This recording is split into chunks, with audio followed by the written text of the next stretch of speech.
Always works. Thank you guys all for coming out to see us and drink up hopefully a pretty robust bar tab today.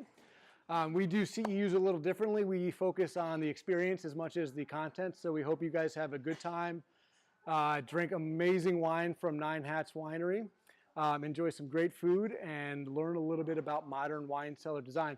I'm Jacob Harkins. I'm the one that's been pestering you guys with RSVP emails and social media tagging and all that fun stuff the last couple of weeks. So thank you all for showing up. It's a little tight in here, so just get cozy and get to know everyone. And cheers.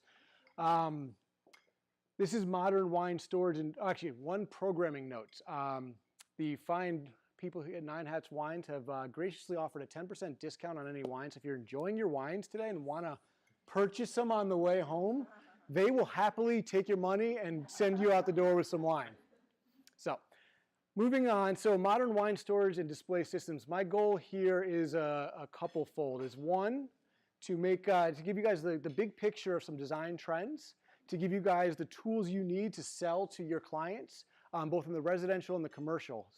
We're going to give you the big picture of kind of what you need to know in terms of speccing in these rooms, when you need cooling, when you can avoid all that, and pretty much all the tools to go and sell great cellars as kind of another room in your projects. I love the sound of my voice. I like hearing myself talk, but please interrupt me at any point if you have questions. This is a little bit of an awkward space where I'm going to be kind of doing this the whole time, so just interrupt me. Questions are more than appreciated. As you guys know, this is an AIA and IDCEC accredited course. I have several of your guys' numbers. I'll send out an email following up for anyone if they want to get their stuff registered on, have us do it. Otherwise, you will all receive a PDF certificate of completion for this course. I assume you guys all met Catlin on the way in, and hopefully you signed in. If not, make sure you see her and get checked in.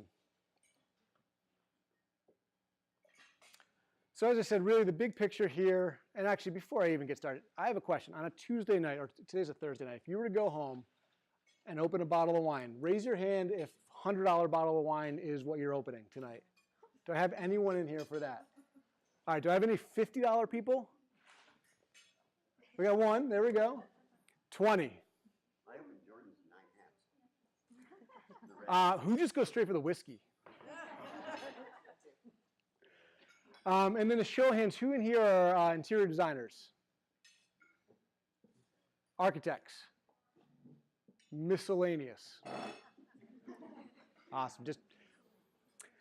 So again, the real purpose of this, I want you guys to be armed with all the knowledge you need for modern wine cellar design. This is something that you can upsell to all your clients. This is a big trend in the industry right now of design in both residential and commercial.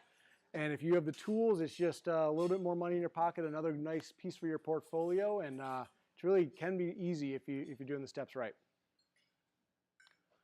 So we talk a lot about the evolution of the wine cellar. So this is something that has been evolving for 400 years, 500 years, right? The Europeans make wine in the old world, and they didn't have the advent of all this technology. So what did? They put their wine in cellars, and they ended up looking like that, which is really cool for some people to have all that cellar dust. But luckily, we have this modern invention called refrigeration. And actually, I say modern, and it's tongue-in-cheek because obviously refrigeration's been around for a long time. But the products now have changed the way the industry works because you have better cooling systems that work with better insulation products. So you can move these wine cellars from that dusty kind of back corner and put it just about anywhere you can in a house, as long as you're taking the right precautions and necessary planning steps. In our little world, we talk about cork forward versus label forward. It's a little bit of just niche talk for us, but that plainly means when you're storing a bottle of wine, do you see the cork or do you see the label? There's really no magic science behind it, and one is not better than the other than kind of an aesthetic choice. In terms of the type of storage, and we're going to get a lot more into these differences throughout the rest of this course, but metal has become a very big player in the industry. If you look back at all the cellars from hundreds of years ago, decades ago, it was all wood. Wood is still a mainstay. Wood is still very important for a lot of the design, but metal has become kind of another tool that you can use, again, based on price and all that stuff. And because of all these things, really the end result is you have glass enclosures that really allow these things to be visually connected to rooms. And that's kind of on the higher end side of residential and commercial design. These glass wine rooms have become a real big focal point. And it's because of the climate control, it's because of the modern aesthetic, it's because of the trend in just overall interior design. You're able to really use this as a work of art. And really, we talk about the word engagement a lot, so that's the trend that we're seeing. And this is one of my, I was talking to someone about this. This is one of my favorite show-off pieces because one, it's Denise Richards' place, who now Angelina Jolie lives in there, and they actually let us use their name, which is sometimes we don't get to name drop like that. Those chairs are amazing. They're like my favorite chairs that I've seen in any photo, and then the wine display looks pretty cool too. But as you can see right here, this is a fully conditioned unit that just allows people to kind of sit and chill with their wine, and it's just every bit as important as all those other pieces of decor that they're putting in. Jacob, what's the backing for the racks? Do you know what that is? In that particular one, I have no idea. So I would guess it's a plywood backing, and we'll get into what is required for backing and stuff. But with almost all these things, some of these photos I know a lot about. A lot of them I don't know the inside because we haven't talked to the contractor who did them. One of the other big trends is kind of the bridging of old and new. Wine is a culture steeped in old world, but we're all modern, we're all new, we're all hip. You guys live in Seattle, the coolest city outside of Denver that I've seen. But bridging all these different things just invites all sorts of new transitional design. All right, so those were so now we're going to kind of jump into the actual meat of what you need to ask your clients and all that stuff. But do you guys have any questions on the overall trends of the industry? And we'll go deeper in, but any questions? Yes. Is there any concern or issues with using metal racking with the temperature change affecting the glass?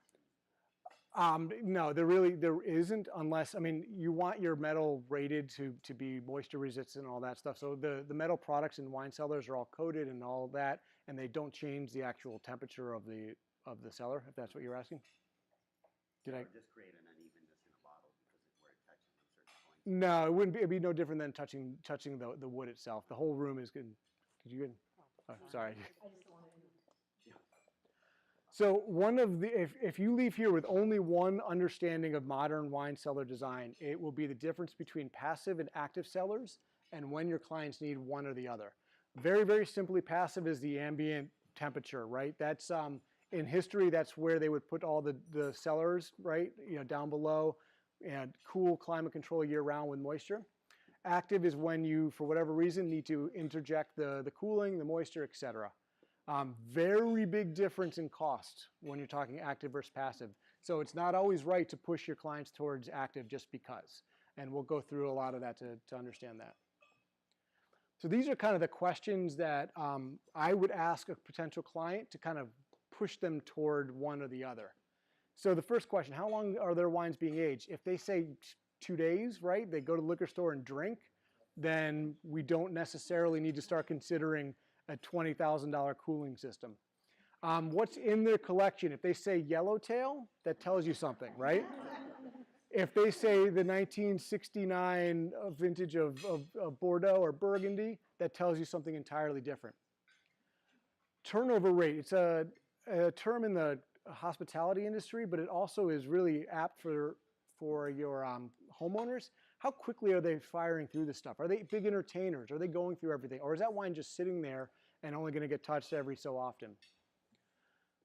Equally important, they might say yellowtail today, but what are their long-term goals?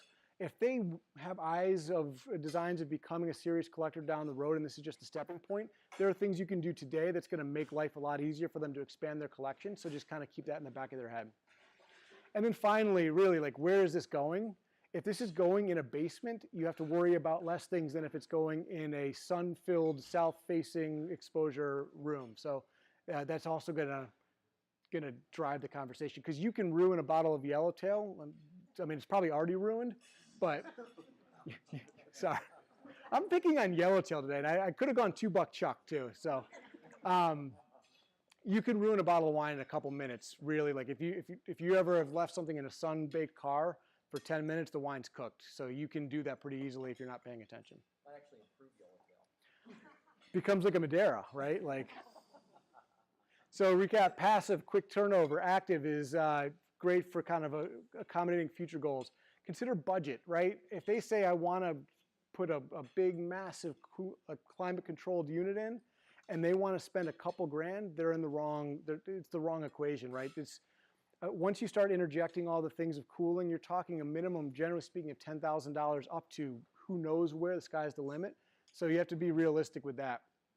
Also want to understand access to the insides of the walls. If this is not a new construction, are they going to let you tear out the walls? If not, that's going to change things a little bit too. And again, always consider the climate of the location. Every time I do this, I realize how repetitive some of these slides are. So I'll just kind of flip through some. Don't worry if you think you're missing anything. One of the things here, accessibility is a key consideration too.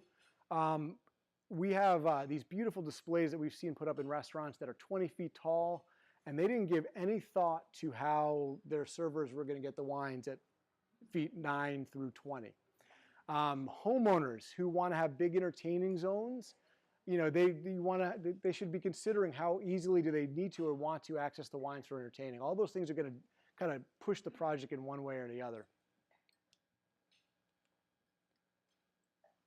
Size, you know, there's no way around, you know, you can only fit a number of bottles in a finite space.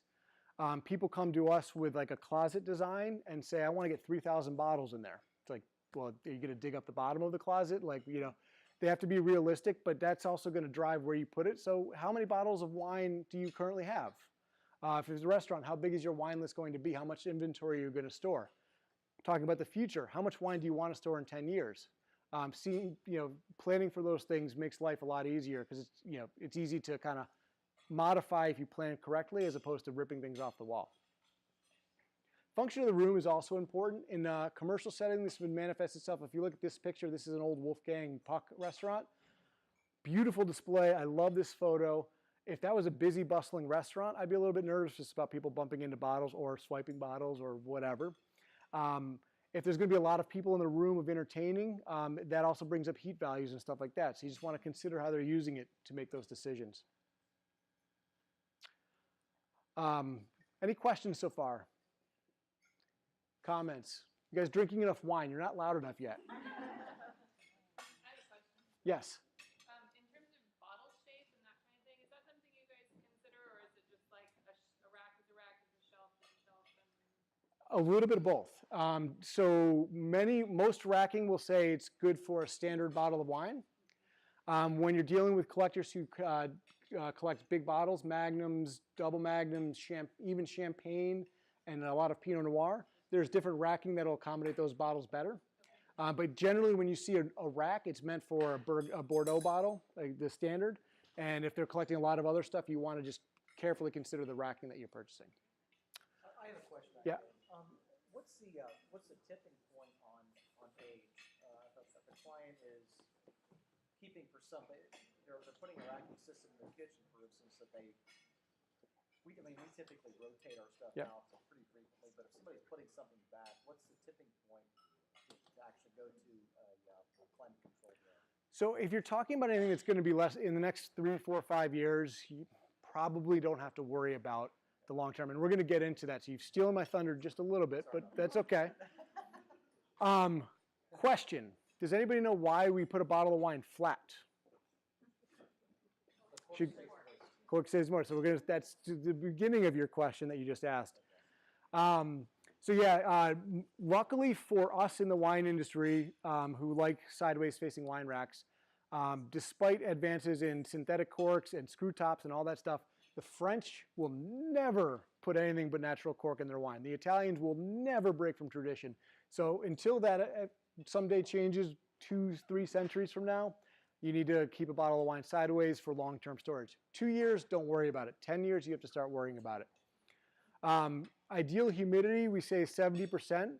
And that means a lot of different things to different climates. When we're talking about Denver, we have to pump moisture into the air. When we're talking about Seattle, you guys have a lot more moisture here. Miami, a lot more moisture. Sometimes you have to take it out.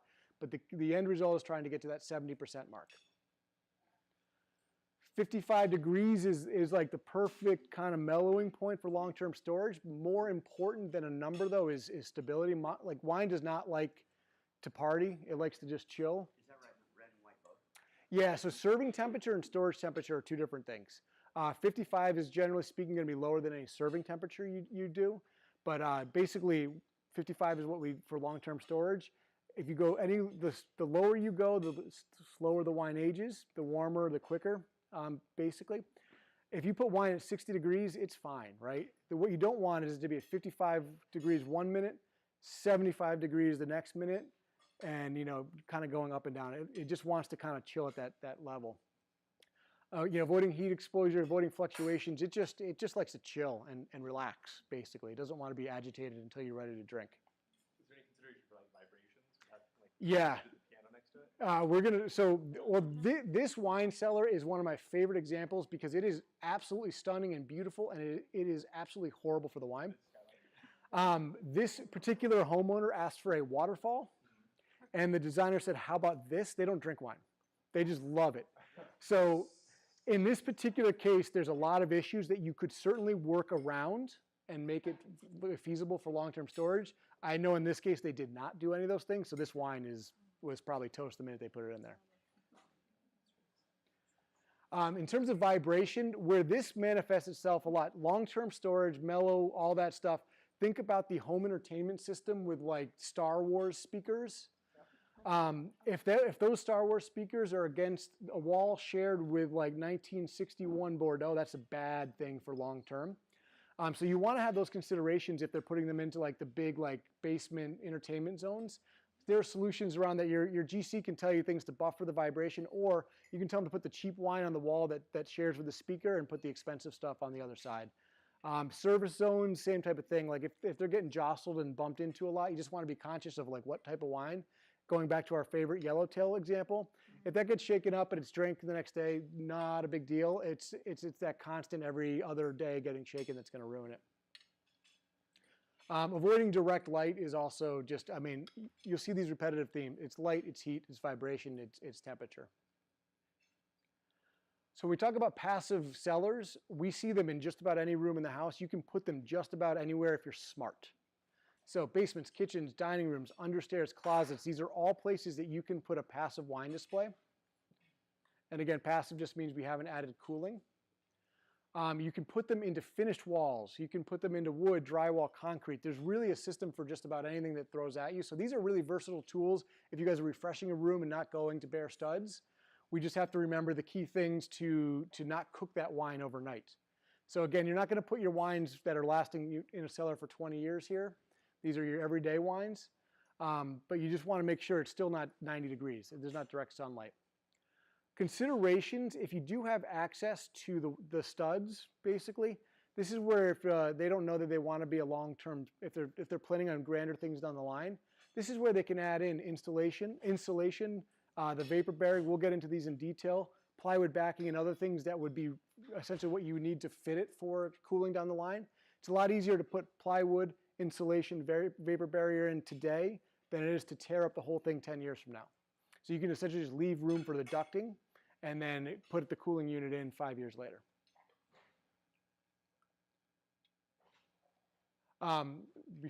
So the other just key, one of the rules of thumb I have, so if you're talking about like a kitchen and putting in a wine display in a kitchen, touch the wall that you're putting it on. If that wall is cool to the touch, it's probably pretty safe for some short-term storage. If that room is hot because it's been getting hit with sun, not a good spot. If you've ever been to that old Italian joint and you see them pull the bottle of wine right above the refrigerator and you wondered why it tasted funky, it's because that wine's been cooking above the appliance. Passive things, you want to avoid being near the stove, being near a heat vent, those types of things that are going to add in that kind of unnecessary extra heating. So just being smart, those things that you're light, heat, whatever, whenever you can avoid them, you're able to store wine in the short term. Any questions on passive before we move into understanding the cooling units and how to figure that stuff out? So is there a specific kind, I don't know if this would be considered passive, but is there a better flooring, like for a wine cellar, like wood or tile or So you guys are just like 5 slides ahead of me at all times. The answer is the only thing you have to worry about is something in a cooled environment that won't hold up to moisture over time. That's the only thing, and then the rest is insulation values and understanding what you need to do in there for cooling. Can you talk a little bit about like passive storing for long term? Because then there's plenty of successful. Like, what are the parameters for creating that? So if it's long-term passive storage, if you're talking like really expensive wines, really the only option for passive storage is going to be subterranean at that point. That's when you're talking about what is the year-round temperature. If you have a basement that's in the low 60s year-round, you're good, right? The difference being, again, 55 degrees is ideal. It just means the wine will age a little bit faster in 62. But so you just have to know the conditions. If the conditions are temperate, low temperature, and there's enough moisture, then you can get away. But so generally anywhere outside the basement, that's not possible. So cooling.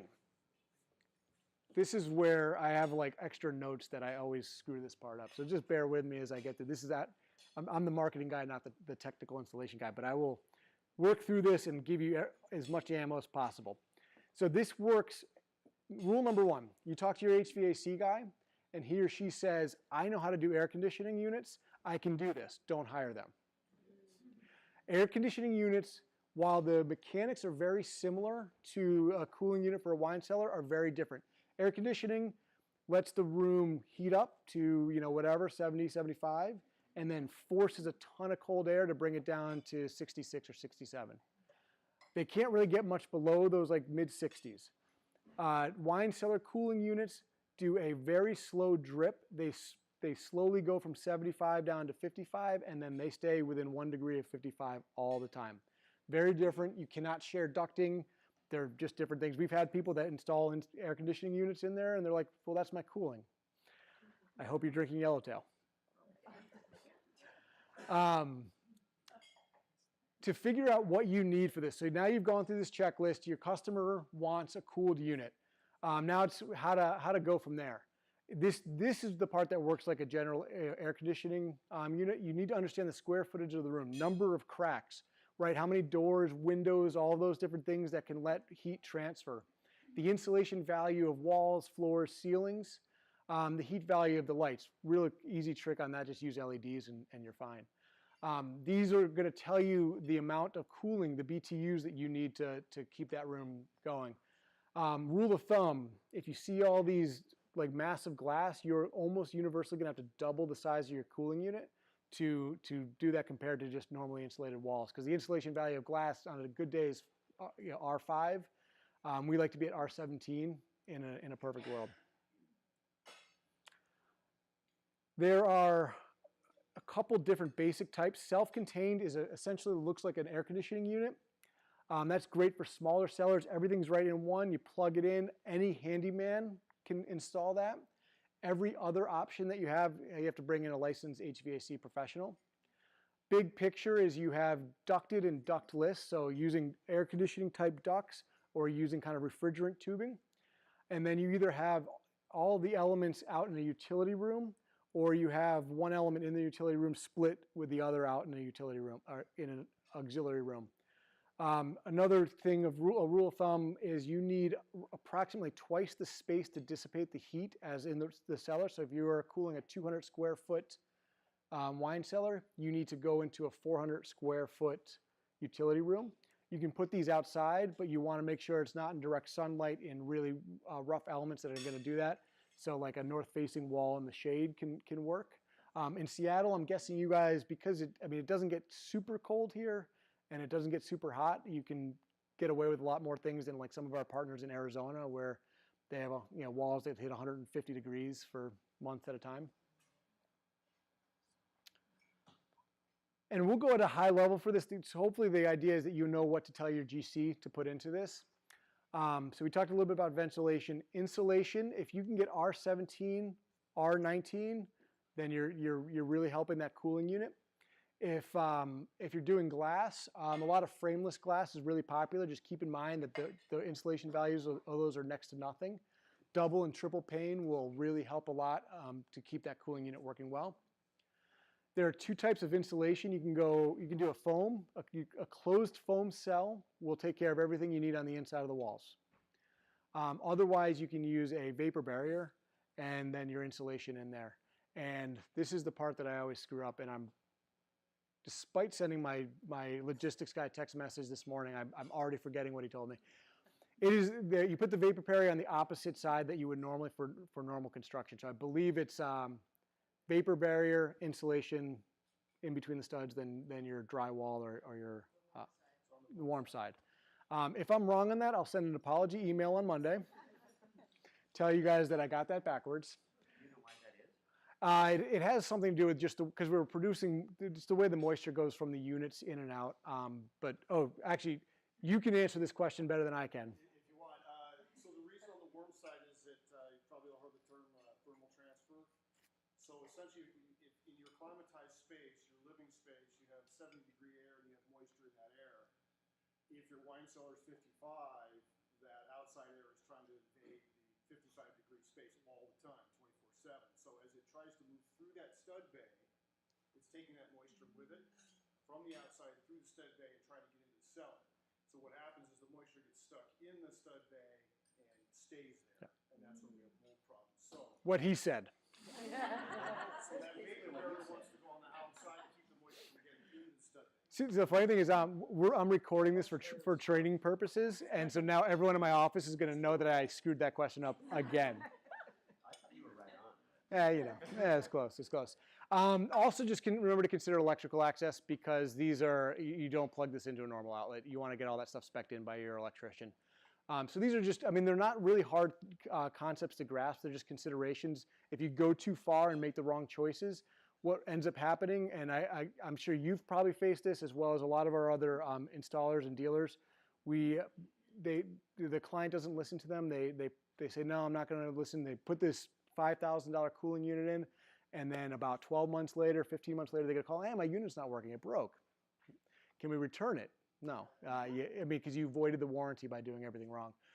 So it's really important. These things, if installed correctly, the cooling units that we see in the market will last a long time. If installed improperly, they will fail and fail and fail, and you as the client-facing person are going to get that phone call. Do you recommend certain manufacturer systems to go with your racking? We work with Whisper Cool, Cellar Pro, Wine Zone, a couple, and I can email a resource list after this. There's a couple of different, and we like them all. They're just different price points, different aesthetic things, and push you to one or the other. To touch on your question, this is where, what do you put in the wine cellar?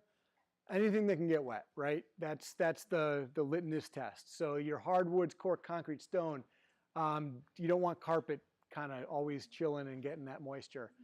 You want to put, if you're doing drywall, you want to have a green board, right? So it doesn't mold. When you're talking about doors and windows, put in the extra stripping, right? These are things that help ensure that your cooling unit doesn't fail. Quiz question, and does anyone know what that little thing is in the top of that wine bottle? I was going to say you can't answer.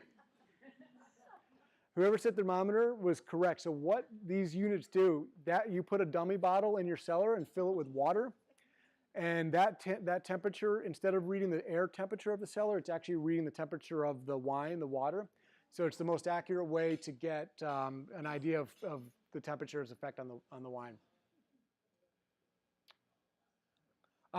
One of the things I will always tell people is when they're speccing in glass cellars, if the client starts balking at prices of the glass products, tell them not to put glass in. Just don't do it. There's different price points between frameless glass and framed, absolutely.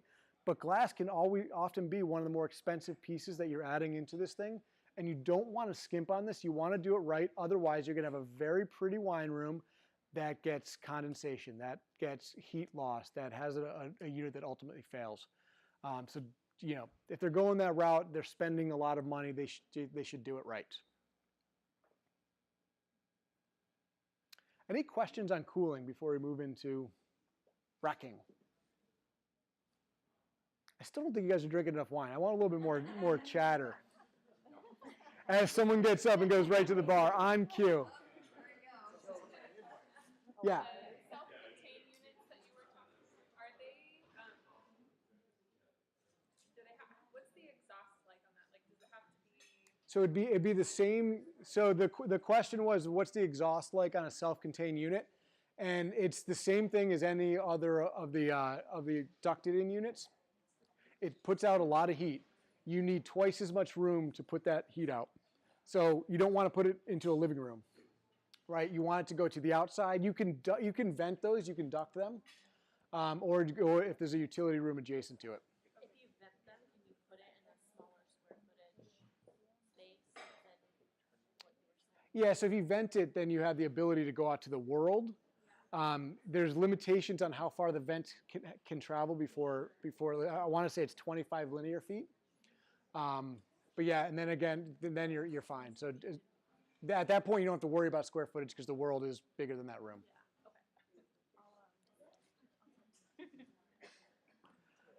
All right, so now they move on to the actual what holds the bottle of wine. Which material is best to hold a bottle of wine? Which material is best to hold a bottle of wine in a wine cellar? I like where your head's at, but that is actually the wrong answer. What? Hand is not the answer is it doesn't matter, right? It's a trick question. This is where the aesthetic values of your clients, this is where budget, this is where overall project goals come in. I will walk through the pros and cons of all the different materials, but at the end of the day, it's holding 3 pounds. And a lot of things can hold 3 pounds for a long time. So metal, though, as you might guess, I prefer the metal. Metal is, the pros of metal, generally speaking, cost per bottle of storage are going to be some of the most cost-effective ways to build out a cellar. They can be easily modular and kind of expand to much larger scale, readily available, all that stuff. Sometimes smaller, but you get wood and metal can kind of go on all sorts of different planes. The only real drawback to metal is it's really expensive if you start getting into custom metal work, because you have to go to a custom metal fabricator, and they're not on every corner of the street. So there's just a little bit of limitation to total custom. Wood, it's been in cellars since they started making wine. The pros of wood, you can go to the corner mill worker and get just about anything you could ever imagine fabricated for your job. They're tested, tried, and true. They are classic, timeless look.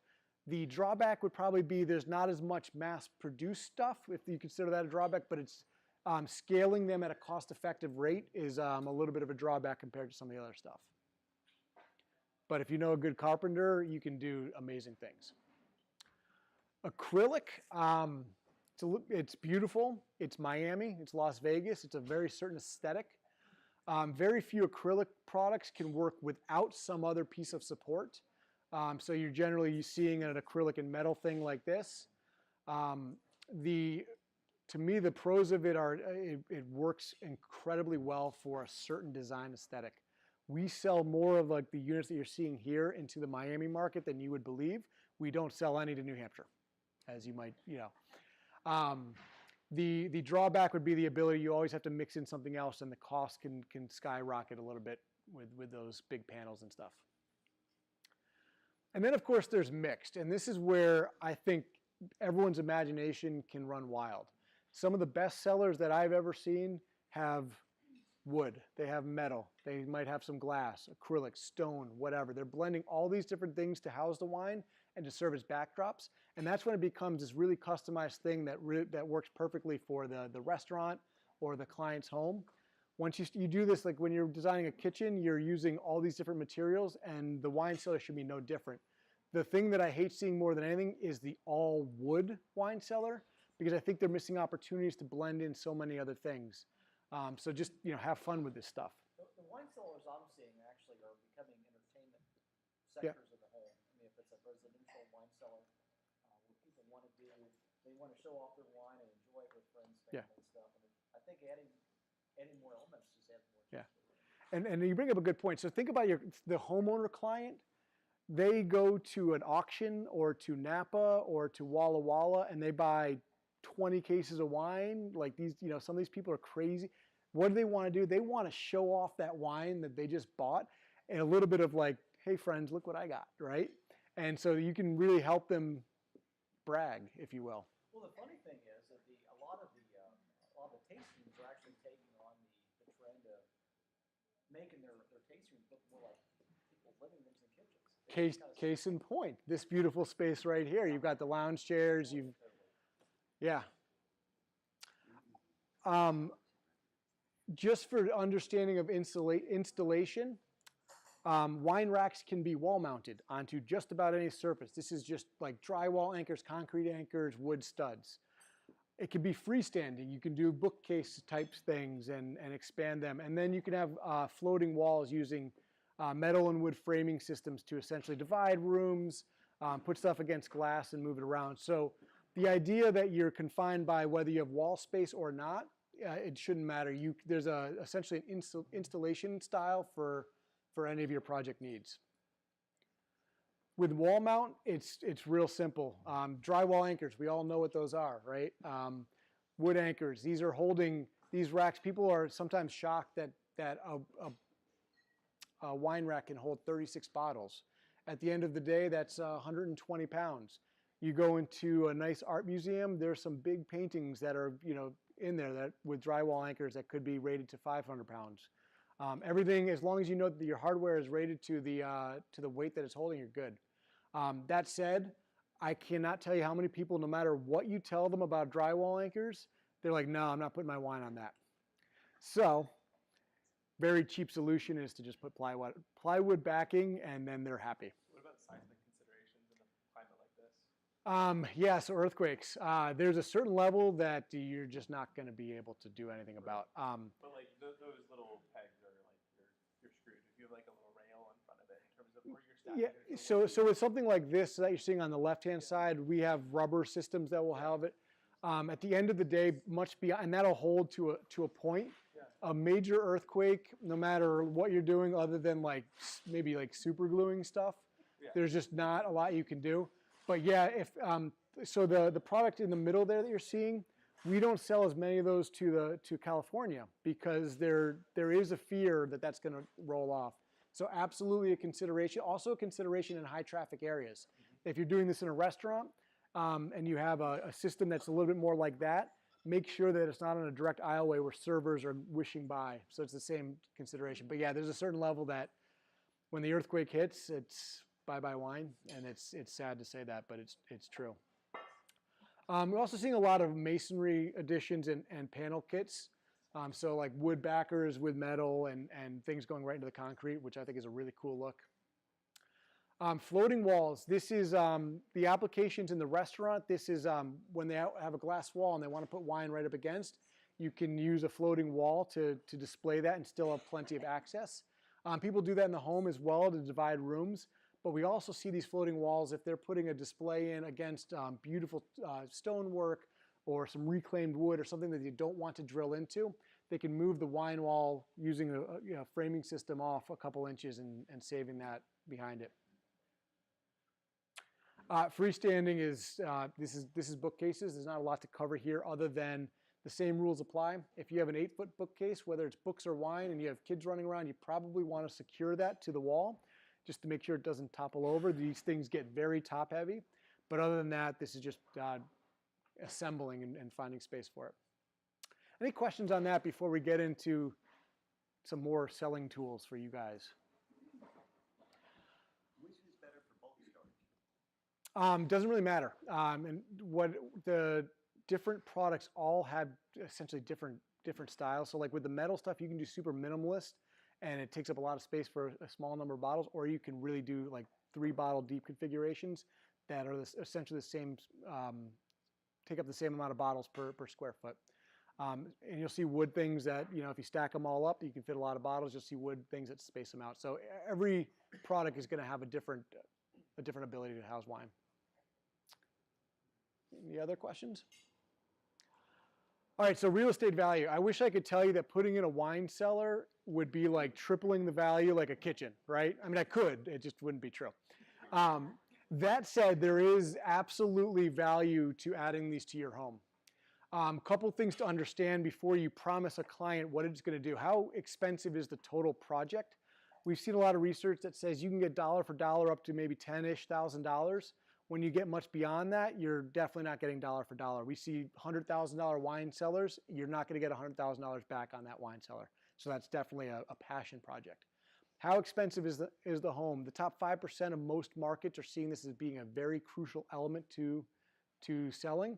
Beyond that, it becomes really just a preference of home buyers. So top 5%, absolutely get it in there to sell your house quicker. Beyond that, it's a little bit more of a, market. And what market are you selling? Are you in Omaha, Nebraska, or are you in Seattle? Right? Very big difference. That's where I'm from, so don't. You were the first. I had used Omaha, Nebraska as my example for 12s, and you were the first person. No, I was not. Denver.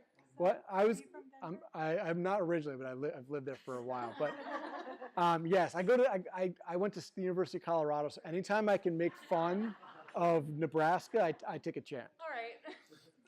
But what I was talking more, think of more. Some cultures are more beer oriented. Some cultures are more wine oriented. Those types of things are going to decide, how much this is in the market. And I like I Omaha. always tell people not to design for the next homeowner. Design for yourselves. Yeah, especially, with a wine cellar, for the most part, this is a passion thing, right? There is a return on investment, absolutely, and it's a good thing to consider. But you're right; these are people buying wines from the vineyards they visit, and they love this room.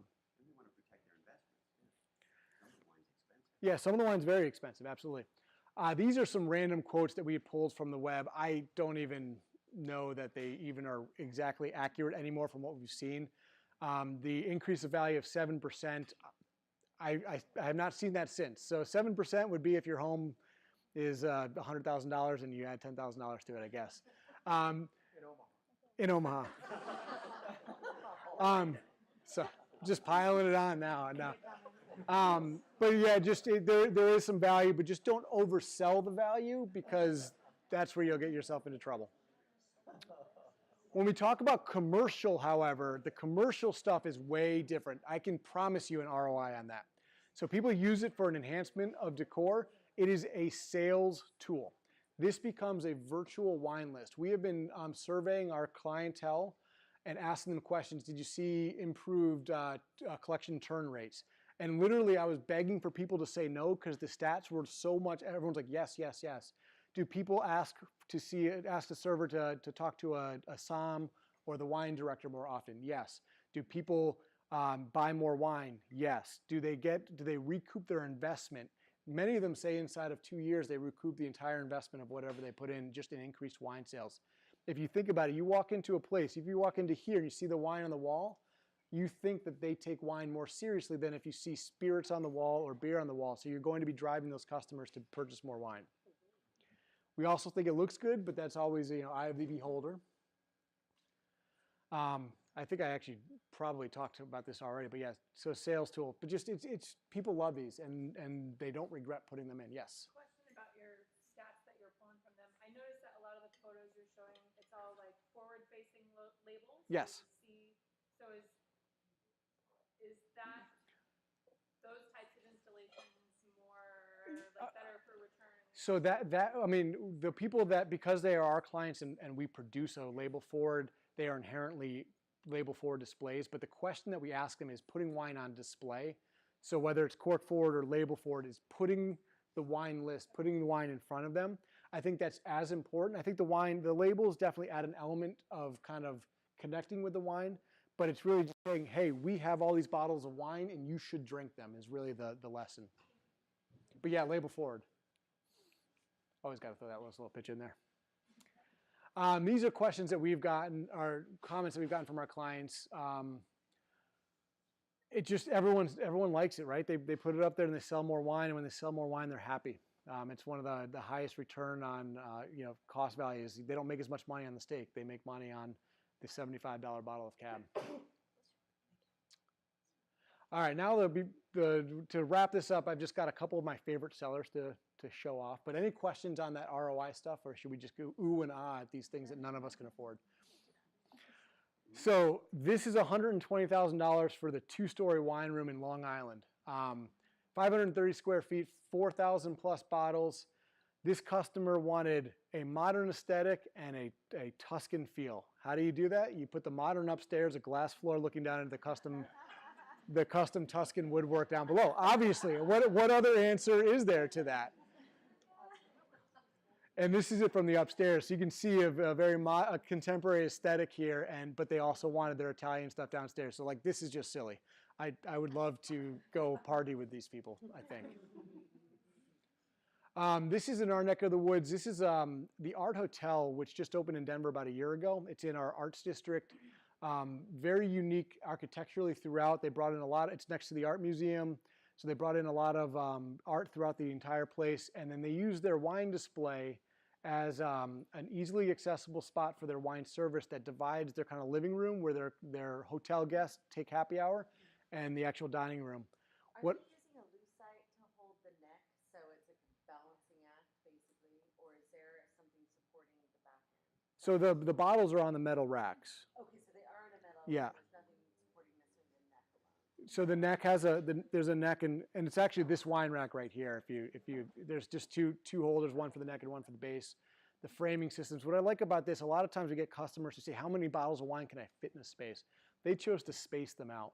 It's really airy. It provides kind of a window in with just enough visual distraction to kind of break up the rooms.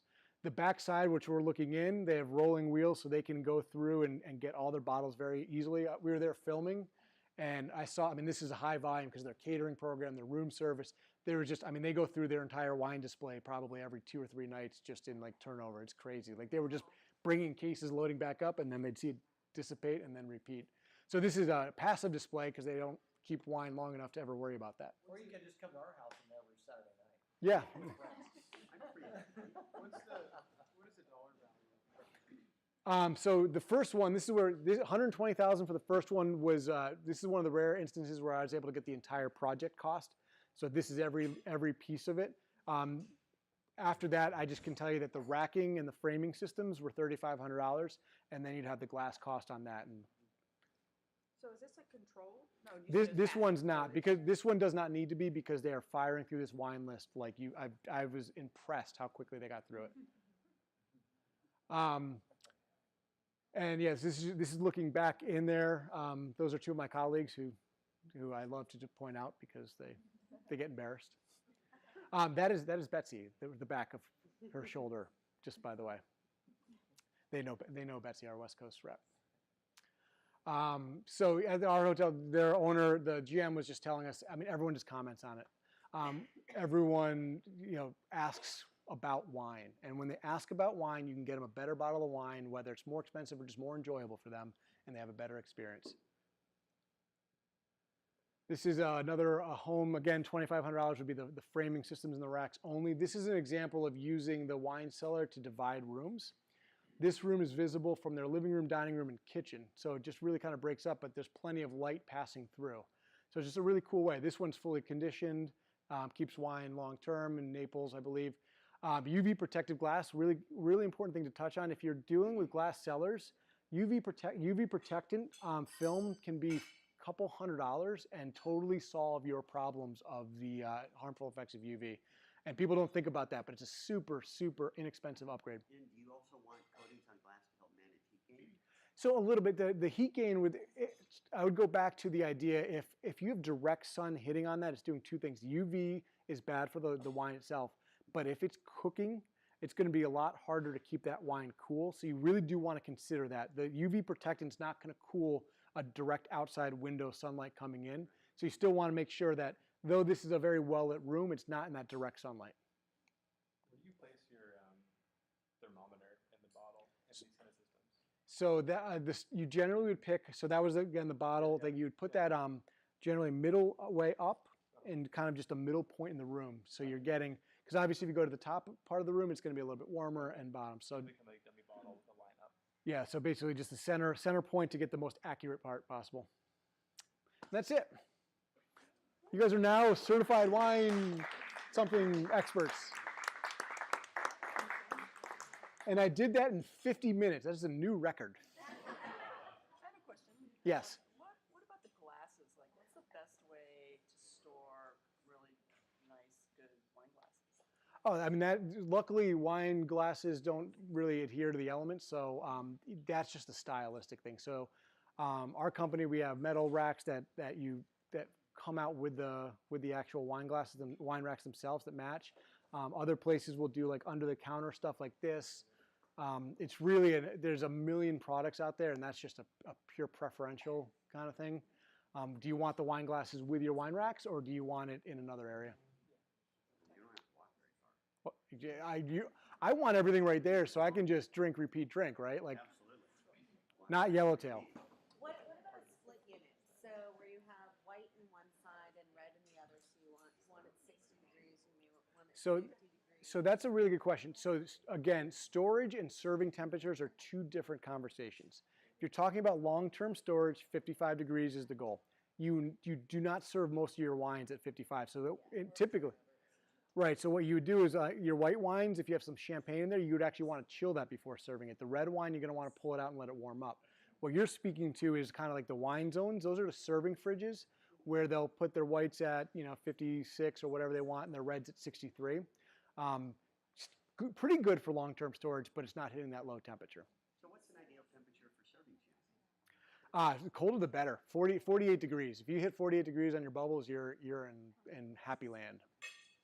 Whites, you want to be a little bit warmer than that, and reds, the best thing I can tell you is just if you have a room temperature, because if you don't have a climate control, throw a red in the fridge for 10 minutes, 20 minutes, get just a little chill to the touch of it, and then you're happy. You're in my happy place anyway.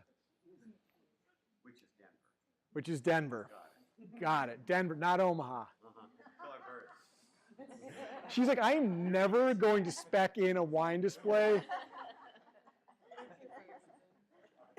Denver loves Seattle, I think. I think there was an issue with like Peyton Manning in Seattle and something. Not with us.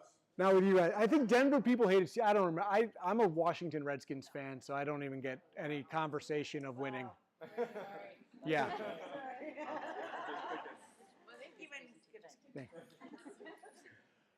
Great. Any other questions? If not, I'm gonna. Oh, sorry. I was just gonna say, we design and build wine cellars all over Seattle and Greater Northwest. And I'll tell you, working with Vintage View has been great. And keep adding. I didn't pay her to say this. You're a designer, you're an architect. They are quick response. When we want drawings, they get them to us, and the delivery is really good. So I would strongly suggest using them. We also use them a lot with wood, like you're saying. Yeah. And it's a great change. So we can be a lot more creative that way. The other thing is you had mentioned preparing rooms to sell, and you only get 7%. But if you have a space that looks like it's going to be a wine cellar eventually, if it's going to be a resale, it's really cheap to prepare the room with the vapor barrier and the insulation, so that when you sell it, going, hey, if you want that to be a wine cellar, it's already prepped. Because we go in and they're going, we want a wine cellar. Like, you have to tear the whole damn thing apart to now build a wine cellar. So that's another thing. And we did do a wine cellar in your neck of the woods, your old neck of the Oh, we woods. don't just drink beer? Is that what you're saying? I feel like I'm never going to live that one down. There's some fancy kids in Omaha. I know. So and to be one of our designers is from Omaha, and I've had to scale that reference back in the office. But she's a Cornhusker fan, so I don't feel that bad. I went to school there. So, thank you. Can I get a go Buffs over there?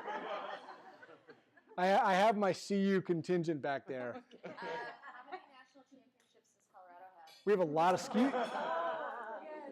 Well, if we can count track and skiing, we have a ton. Wow. One half football championship. So I'm just curious with Vintage View, how turnkey is the company in terms of the mechanical system? Most of what we do is same day shipping. This is all of our stuff, and so now we're done with the CEO. And I can do the answer to the questions of the product. We inventory just about everything. It's built modular, so 3 to 5 days to do a CAD design, and then if you say yes, it's out the door the next day. What all you use is racking and storage. It's not any of the appliances for. We don't manufacture the cooling systems. We do have relationships with vendors, so we can sell those as well.